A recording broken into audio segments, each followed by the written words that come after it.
my most memorable moment, I mean, it's got to be winning a championship. I mean, everything that you've done up until that point, the ups and downs, usually surrounded by a lot of drama. Are you going to win? You know, the coverage, the media, the cross-country flights, all that stuff, and you finally get over that hump. And to be honest with you, it felt amazing, but really, I felt so happy and proud for guys like Garnett, Pierce, Ray Allen. Those guys came together and made sacrifices to win, and I was really happy to be a part of it.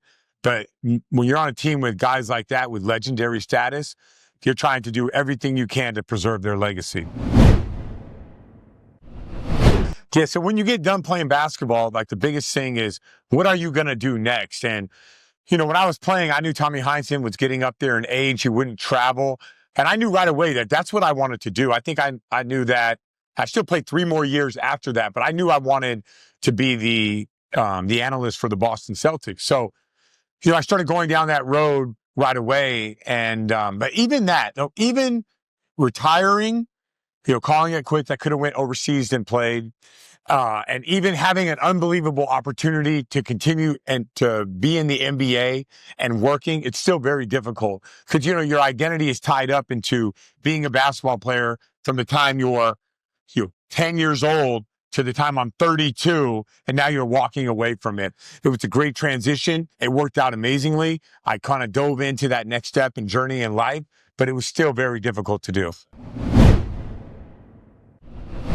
No, I mean, I told every story 1,000 times over. I wish I had a story that I have in my back pocket that I never told anybody. But because we won a championship, because Kevin Garnett's such a polarizing figure, like people adore him and people wonder what he's like. Is he really crazy? I pretty much told all those stories out there. Arm wrestling story with Big Baby, check. One-on-one battles with Paul Pierce, check. Crazy 3-hour workouts with Ray Allen, check. One-on-one games with Rondo before the game to get my footwork right, check.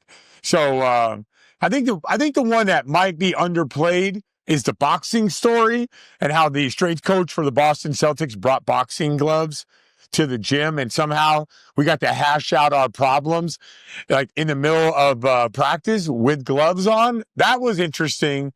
We all found out that day that you never mess with Big Baby. So Big Baby has a mean left cross, right power punch. So that would probably be the one that I don't know if but it has been told, but I don't know if everyone has heard about that story.